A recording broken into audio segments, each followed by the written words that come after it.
can you tell us what agency you were working and how were they handled their OFW workers? Hi, thank you for the nice question. By the way, my agency name from Philippines is ASMAC Agency, located at 426 Bulalakaw, Mandaluyong, 1550, Calakhang, Maynila, Philippines.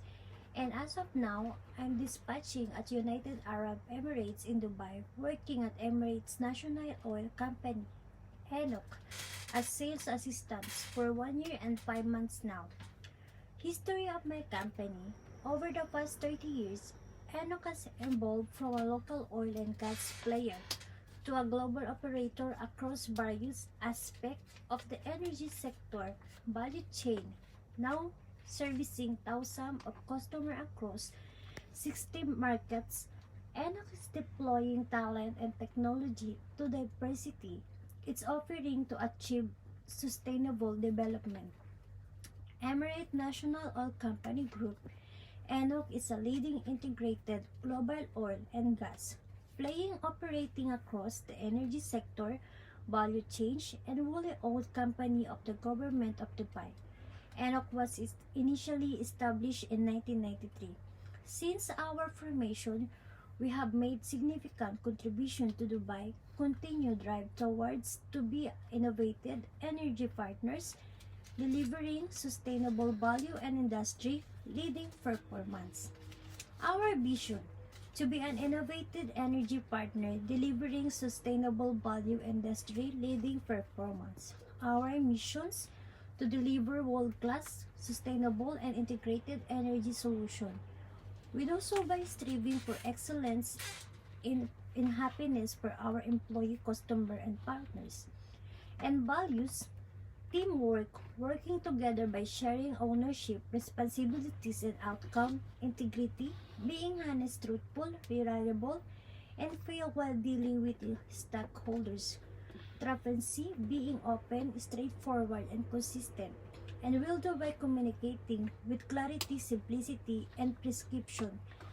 Respect, acknowledge, recognize, and value all stakeholders, customer focus positions, customer peers, and all we do.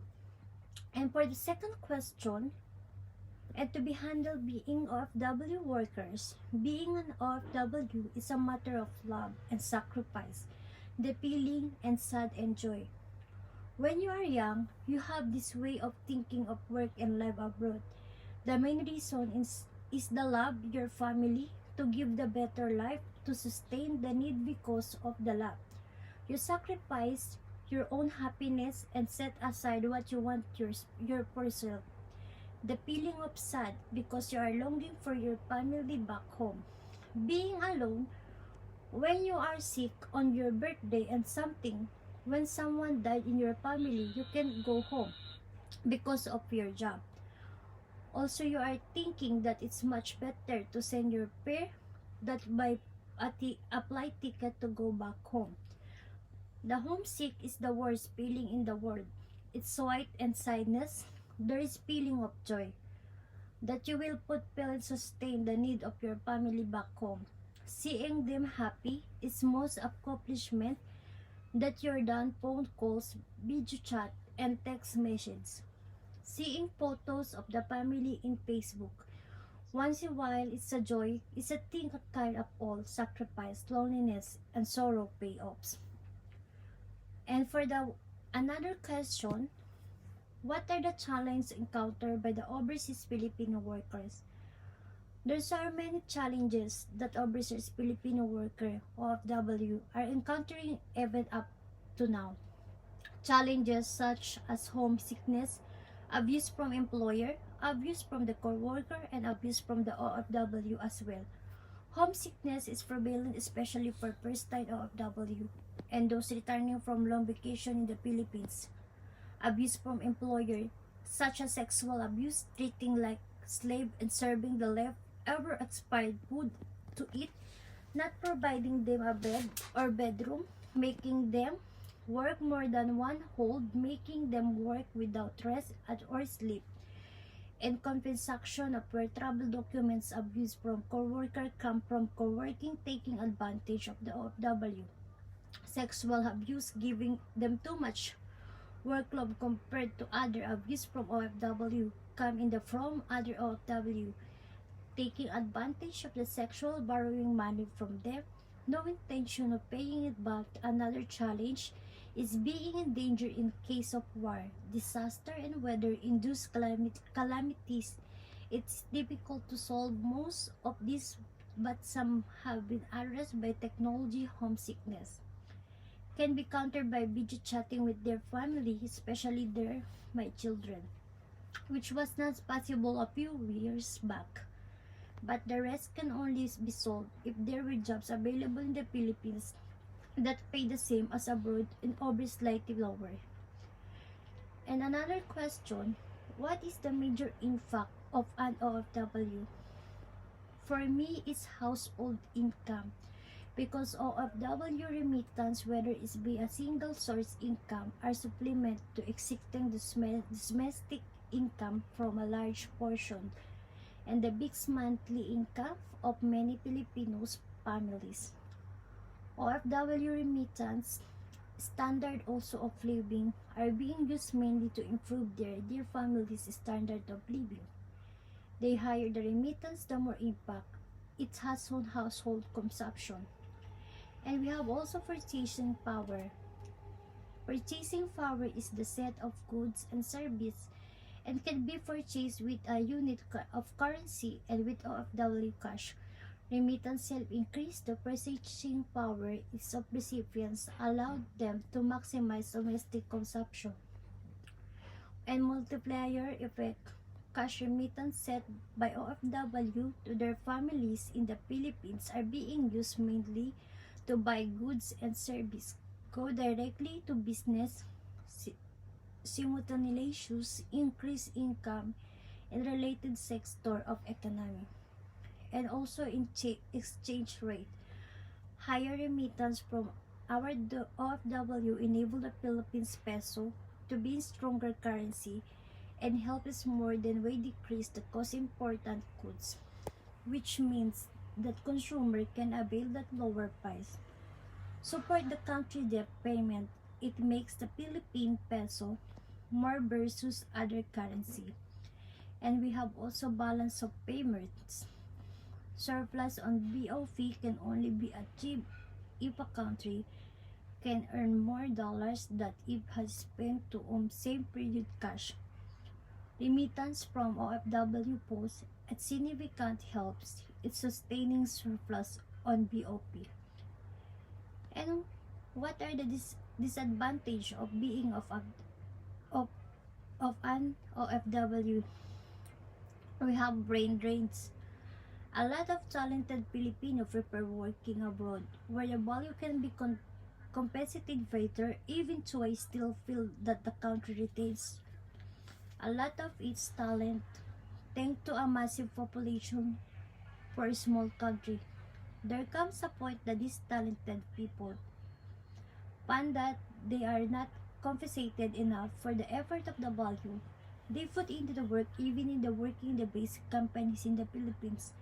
The average salary is still low comparative to the competition. And mendicancy, this is probably one of the biggest reasons I think aspect the economy in hindsight. A lot of W overseas Filipino worker family will tend to become mendicant because they know the income coming from abroad is good enough to last them for a while. This caused people to become lazy and dependent and ultimately become non-productive member of society. The dysfunctional family, closely tied to medicine for families of FW, lives revolve around money. You will even hear some whips of OFW saying, di baling mababae siya sa abroad, basta magpadala siya ng pera eh. I don't care. Karamihan kasi sa atin ng mga kababayan natin na nagtatrabaho sa ibang bansa ay ng bababae. Tapos kinakalimutan na yung mga pamilya nila. This is mentally destroy family values and it's a pass on the kids. Kids of OFW parents also turn to boys because of the frustration they see inside the house, lacking solidarity and unity with one parent being abroad. Of course, not all OFW families are like this, but it's a story you would often hear, not often. Then you see a new article of drug-addicted kids committing crime where their parents of one. Their parents are working abroad, you added of seeing a general feature of trends. And we have bad political policy. Because of the Philippines, it is staying upload to the OFW remittance, the country or helpless of government. Don't spill too hard. Press to develop infrastructures to generate jobs. As the case in working abroad is viable option for the people instead of utilizing of the OFW income. Generation for the country as means to develop the country, they use as an excuse not to their job. This caused a major impact down to lies extrastructure, regress in money soon, rise up with the costly maintenance, and migrations. OFW have three options. When they are abroad, either they go home or stay where they until they died or migrate to another country.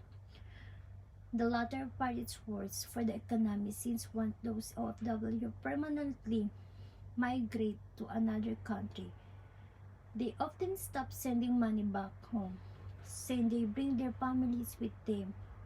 Once you have lived in the life in a country far better than Philippines, you become so used to it that you don't feel Philippines its home anymore. Any country will be better than going back to some of them. I'm not saying that it's all, but there are many more reasons why the OFW trend is bad to the Philippines economy. But because most don't have better choice so far, it will continue to happen and the adverse effect will just keep peeling.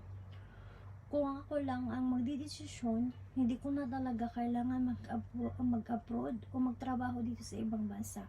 Mananatili na lang tayo dyan sa ating sariling bansa. Pero aminin ko, kulang ang pasahod ng ating bansa dyan sa Pilipinas. Maraming salamat po.